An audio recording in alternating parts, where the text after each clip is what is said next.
Mas a primeira pergunta já para abrir é essencial trabalhar isolado para glúteo ou com os multiarticulares eu já tenho um estímulo completo? Cara, com multiarticular você não tem estímulo completo. Não tem. Por exemplo, eu não me lembro agora de nenhum exercício multiarticular que trabalhe glúteo médio. Então, se eu estou falando em complexo glúteo, eu estou falando nos 3 glúteos. E não perfeito. Só glúteo máximo em diferentes porções. Tá? Perfeito. Então, já começa por aí. Eu acho que até que o Thiago amanhã deve corroborar essa minha opinião. Esse já é um corte para o Thiago, editor, fazer. Que tem o Thiago e aí, na sequência, já mostra o Trindade comentando a parte dele. Vou até repetir para ver o que vai dar, né? Então, esse é o primeiro quesito. Não dá para trabalhar o glúteo como um complexo todo só com exercício multiarticular. Agora, se eu for para o máximo, tá? Existem algumas sugestões de vários treinadores que eu poderia tentar atingir a parte cranial e caudal do glúteo máximo com multiarticulares. A pergunta que você pode me fazer é... Cranial e caudal só para a galera que é a parte de cima do glúteo máximo e a parte de baixo do glúteo máximo. Upper glúteo. Mas é o upper glúteo e o lower glúteo. É assim mesmo, tá? Tô zoando com a galera que... isso. E tem o median ainda, né? Que é o do meio, tá? Entre os dois ali. Que inclusive na pesquisa eles medem, o Daniel Plotkin mediu. Então, assim, para trabalhar diferentes porções, na minha opinião, apesar de ter algumas sugestões de alguns treinadores, como por exemplo, fazer o exercício com rotação externa, já que a região cranial ela também é rotadora externa do fêmur, né? Mesmo assim, eu acho que fica limitado. Então, eu precisaria sim da utilização dos exercícios isolados, tá? Aí entra no outro parâmetro que é para quem que eu vou prescrever isso. Então, para uma atleta, ela vai precisar de todas as ferramentas possíveis que eu possa ter na minha caixa para utilizar dentro das necessidades dessa atleta. Se é uma pessoa comum, a pergunta é por que raios ela quer treinar todas as partes do glúteo? Se ela tá cheia de gordura por cima, ela não vai mostrar. Né? Então assim, eu quero a gota do glúteo. E eu olho para você e falo, você tem 20% de gordura, minha filha. Você tá com uma prega gigantesca nesse glúteo aí. Eu encho a mão no seu glúteo, mas não de músculo, e sim de gordura que dá pra pegar. Então você quer a gota aparecendo, você até pode ter a gota por baixo disso tudo. Perca a gordura e essa gota vai aparecer. Tem várias gotas de gordura para tirar. Exatamente, gotículas de lipídio então, ali. Uma das atletas que eu acompanhei agora, a única do palco que tinha gota era a minha atleta, que era mais condicionada. Ela não tinha o maior volume, aqui no conjunto ela acho que ficou em terceiro. Não, e tem um outro detalhe. Ela tirou em terceiro, mas era a única que tinha a gota certinha ali. E tem outro detalhe, para gota aparecer não basta ter uma quantidade de gordura pequena, né? Você também tem que fazer a pose para ela aparecer. Então assim, quem que vai andar curvado para frente, de salto alto o tempo inteiro com a bunda arrebitada? Ninguém anda desse jeito. Se estiver parada na rua, você já vai achar estranho. Já. Tá passando, tá as mulheres toda parada igual elas ficam na competição. Assim é. Tá, que porra é essa? Que é isso, vai achar estranho, né? Então assim, a gota é uma área em que ela aparece quando você está competindo, ali numa pose de competição, tá? Dá para trabalhar e ela aparecer? Dá. Você pega atletas top, eu tô falando de Angela Borges. E além da Ângela ainda, porque quando você pega o glúteo, por exemplo, da Franciele Matos, é uma coisa fora do comum. Então assim, a Fran de pé, ela já dá para ver, não é tão extensa na posição de pé, mas dá para ver uma Isa Pereira, outras atletas bem condicionadas com glúteo muito grande. Mas o natural é para essa gota aparecer, você projetar para frente, tá? Agora, existem exercícios que trabalham diferentes partes do glúteo? Com toda certeza. E a ciência vem apresentando que, como para outros músculos há a possibilidade da hipertrofia regional não uniforme, para o glúteo máximo também tem, né? Então, o trabalho... Mas de estudo analisando o glúteo, tem esse do Plotkin. Só. E o comparando exercício, só esse. Só esse. E aí tem os outros analisando isolado, diferentes amplitudes, treinamento conclusão. São 4 ou 5 estudos que analisaram o glúteo, né? Eu falo pra galera, não sabe por que as pessoas analisaram. Então, essa semana... Mas até agora do já vou dar né, que vai sair. Já vou dar o spoiler. Essa semana eu vou publicar um post que vai trazer ali, afinal, quantos estudos existem que mensuraram glúteo máximo, glúteo médio e glúteo mínimo. Quantos mensuraram? Quais exercícios foram estudados e o que eles encontraram de resultado. Por exemplo, para glúteo médio, o que se tem é trabalho com ortopedia. Então é pessoa que tem deficiência no quadril e aí eles analisam com reabilitação glúteo médio e mínimo. Isso tem, mas não tem com treinamento para valer. né, nessas duas regiões. Então é escasso, com glúteo máximo tem mais. Tá? Isso que a gente está desconsiderando né? Sim, esse eu nem considero porque ele é fake. Né? Ponto.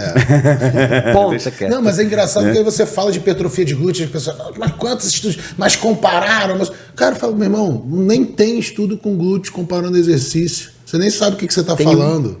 Entendeu? Então, se tem um, que é esse novo, é ele que a gente vai... Né? Tem um e tá no pré-print. E a gente sabe, até foi discutindo com você mesmo, as questões de limitação da medida. Porque tem as questões éticas e tem as questões da ferramenta. O ultrassom não chega na profundidade do glúteo de determinadas mulheres, né? Por conta da quantidade de gordura, Então, assim, é muito... E tem a questão ética. Agora, a galera do Ítalo conduziu um estudo agora que analisa também elevação pélvica sendo adicionada, né, num programa completo.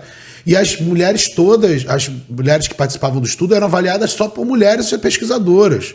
Acho que dentro do CT de treinamento eram só mulheres. Então, assim, tem toda essa questão ética, metodológica, a falta de metodologia, porque não tem um protocolo para avaliar com ultrassom glúteo, como tem agora, que o Thiago desenvolveu com régua, né? Como tem para fazer... É mais difícil. Né? Com aquela matriz, sacou? Não tem, porque nem fizeram direito, né? Então a galera se apega a questões que não se aplicam ao contexto da literatura acerca do glúteo. E o trabalho do Plotkin foi com ressonância magnética, né? Uhum. Agora, eles colocam uma outra limitação no trabalho, que é elas estavam deitadas. Então ele fala, cara, será que eu medi a ressonância com ela deitada, onde o glúteo é esmagado? É igual eu medir ela em outra posição que o glúteo não é esmagado? Eles não podiam fazer de bruços? Não dava. Não pode, né? Cara, eu percebi isso esses dias num outro estudo que compara idosos triatletas com triatletas jovens e com idosos sedentários, né? E assim, em termos de imagem, a imagem da ressonância era muito similar dos atletas de 30 anos e dos atletas sexagenários, enquanto quem tinha 60, 70 anos e não treinava... Era nada. Exatamente, era só gordura. Mas uma coisa que eu percebi é que nos atletas sexagenários, por mais que a área de secção transversa fosse similar, ficava amassado o posterior, sacou? Então era a área de secção transversa da coxa e tinha uma reta assim no posterior de coxa. Eu falei, cara, isso não influencia... Eu fiquei olhando assim a imagem do estudo, eu falei, cara, será que isso não influencia a massa? Influencia a área de secção transversa com certeza, que ele está cortando uma pedra. Porque meio que comprime, não é parada meio que se remodela, mas meio que parece que você corta um pedaço, né? Que você corta ali uma meia luazinha, uma pontinha de lua ali. Então, pô, acredito que deva influenciar. Até quando a gente faz trabalho com rato, a gente pega o músculo, pega o ventre do músculo e analisa ali.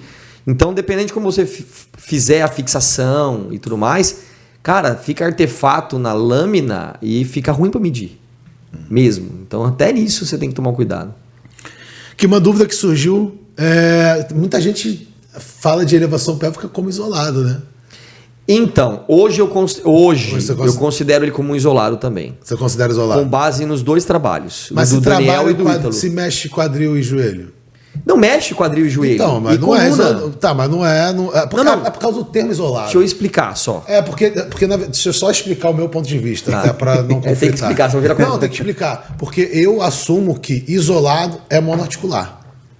Existe e tem gente que pensa... Mas daí eu entro em outro quesito. Existe exercício monoarticular? Mas se eu tô fazendo mas se eu tô fazendo a flexão de cotovelo... Mas a mão tá no punho. Macro... Tá, mas eu tô... mas o movimento é só cotovelo. O movimento mas eu desconsidero tudo que vem para baixo. Tá, mas eu não tô em movimento, tá em isometria. Não, eu concordo com você. Mas o mesmo nome monoarticular também tá errado. Tá, tipo... por isso que eu gosto de usar isolado, não gosto de usar o monoarticular. Eu uso isolado para não usar o monoarticular por causa dessas nuances. Mas, isolado para mim é isolar um movimento articular. Então, pronto. Ou músculo. Não, músculo é isso que a gente está falando. Não tem como tu isolar, porque, tô isolando o bíceps. Não tô isolando o bíceps, porque tem bíceps braquial, braquioradial, tem os outros músculos do antebraço. Então, assim, é muito... Não, eu concordo com você. É o que eu falo, a questão de nomenclatura dá uma confusão. Que nem básico, né? Eu fui falar de básico, não, porque não sei o que é básico. Não, porque rosca bíceps também é básico. Eu falei, não, rosca bíceps... Não, mas é básico, tá no programa de todo mundo. Eu falei, cara, conceito de básico. Aí entra nesses debates. Mas esses debates foi o que? Os haters lá do tudo gostam de falar isso? Hoje eu falo... Não, acontece. A pessoa fala, mas tal básico também, não sei. Não, mas isso não é básico. Por que não é básico? Essas discussões de sexo dos anjos. Né? Não, mas é legal. Isso aqui podia ter uma cerveja junto a gente tomando, discutindo isso aqui. Ele até perguntou se tu bebeu, eu falei, não, o cara é atleta. Por que é isolado? Por que eu coloco a pélvica hoje como um isolado? E aí, para mim, o isolado é bem parecido com a forma como você interpreta e o que eu tenho de resultado. Então, me baseando nos dois trabalhos, do Ítalo e do Daniel, é que eles não publicaram. O Daniel publicou, mas o Ítalo não, ainda. Mas eu já tenho os resultados. O que o Ítalo fez? Calma. O Ítalo ele pegou lá, você já até comentou, um grupo fazia leg press stiff, o outro fazia leg press stiff e acrescentou a pélvica, tá? Então assim, se tem leg press stiff, eu liguei pro Ítalo e falei, você não tem só os dados de glúteo, você tem os dados de quadríceps e posterior de coxa. Ele falou, tenho, só não tá no pré-print. Eu falei, tá, mas você já me... Eu liguei para ele mesmo. Falei, você já mediu? Ele falou, já medi. Eu falei, o que deu? Acrescentar a pélvica mudou alguma coisa no quadríceps, na espessura, né? E no posterior de coxa? Ele falou, não mudou nada. E o estudo que compara a elevação pélvica, terra e agachamento e mostra hipertrofia do quadríceps na elevação pélvica e no... Calma, com terra não teve terra no estudo. Foi só teste de terra. Não tem não, teste. Tem, não tem. É esse, não, tem só com quadríceps, que não pega glúteo. Ah, só quadríceps. Só quadríceps. Eu tô falando do estudo que avalia só quadríceps. Peraí. Então assim, tem o Daniel, tá? Então não mudou nada no quadríceps e posterior. Falou, bom, beleza, então acrescentar a pélvica direcionou tudo pro glúteo. O trabalho do Daniel viu hipertrofia no quadríceps, mas foi isso aqui. Nos posteriores não mudou nada. Então eu falo, bom, continua um exercício ultra mega direcionado ao glúteo. Por isso que eu falei, cara, eu considero hoje a pélvica mais um exercício isolado por conta das mudanças que ele vai induzir, que são muito direcionadas para o glúteo máximo, tá? Do que um exercício multiarticular. Agora, concordo que não mediu uma porrada de outros músculos. O próprio Daniel só mediu bíceps femoral, se eu não me engano. Mas, né? Então, não tem o conjunto todo. Tem esse estudo que avaliou só quadríceps. Não sei se eu fiz um post recentemente, eu nem conhecia, quem veio me mencionar ele foi o João. Inclusive, na revisão dele de agachamento, está esse estudo. Que é um dos únicos estudos que mostra hipertrofia do reto femoral para agachamento. Tem 2 estudos agora saiu. Então, é um desses. Tá vertical, o cara disse que é por conta da barra alta. E tem um outro trabalho que ele colocou os caras no flywheel, no belt squat, e viu hipertrofia de reto femoral também. Tem 2 estudos com belt squat no flywheel vendo hipertrofia de reto femoral. E aí, o que eles mostram? Eles mostram que a hipertrofia tanto a elevação pélvica quanto terra gera hipertrofia do quadríceps como um todo. E essa discussão eu entrei com o João porque eu falava, cara, não contabilizo séries de quadríceps. Então, mas hipertrofiou quanto? E que medida foi feita? Onde foi feita no quadríceps? Ressonância, eu te mando depois. Então manda, eu não sei se eu li esse trabalho aí. Tem até um post lá no meu Instagram e é um dos estudos que entrou na revisão de agachamento do João. Com terra vendo hipertrofia de quadríceps? Terra, elevação pélvica e agachamento. Mostra aqui, quando terminar eu abro aqui e te mando a referência. Eu quero ver, que terra que foi isso aí? Cara, agora me foge. Acho que foi tradicional. Me manda isso aí, porque isso vai contra... Eu não acredito, foi essa discussão com o João, porque é um estudo que mostra algo que nenhum dos outros estudos mostrou, que é a hipertrofia do reto femoral. E com a elevação pélvica foi um pouco maior, com terra quase não teve reto femoral, teve só vastos. Com a elevação pélvica, os vastos foi um pouco menor do que o terra, sacou? E o agachamento foi vastos e reto femoral. Você lembra se tem imagem no estudo? Da técnica treinada? Senão o cara não fez terra, ele fez agachamento com a barra na mão, por exemplo. Não, tá, eu achei que você conhecia, você sabia. Eu vou olhar, eu não lembro. Eu vou te mandar. E aí, só para finalizar a questão do glúteo, quais seriam então os isolados aí top de glúteo? Porra, tem um monte. Então, o trabalho do Mael mostrou lá que aquela máquina, chama Paulette, né, a máquina. Essa máquina, ela gera boa hipertrofia do glúteo máximo. Só que tem um detalhe, né? Ele mostrou que o que gera hipertrofia do glúteo máximo nessa máquina, extensão do quadril isolado, é o exercício parcial. Então você começa em insuficiência passiva, com o músculo todo alongado, faz um movimento até 45 graus de flexão, de extensão desse quadril e retorna aos 90. E é legal, porque quando você compara com o movimento completo, a hipertrofia foi 3 vezes maior. Cara, vai na tendência do que está sendo mostrado aí para outros músculos, né? Para panturrilha, para bíceps, para quadríceps, para tríceps, para posterior de coxa. todos esses grupamentos a gente viu uma tendência a maior hipertrofia. Então, assim, os extensores do quadril parece que são bons exercícios. A pergunta que o Mael não trouxe, ele não respondeu, na verdade, é se ele fez as medidas de hipertrofia não regional. O João acredita que sim, ele só não colocou no resumo do congresso, tá? E se ele não colocou, é uma sacada top, porque quando ele for publicar o trabalho vem esses dados novos, e aí vai ser bem legal. E a hipótese que eu tenho é que as fibras caudais possam ter hipertrofiado mais do que as craniais.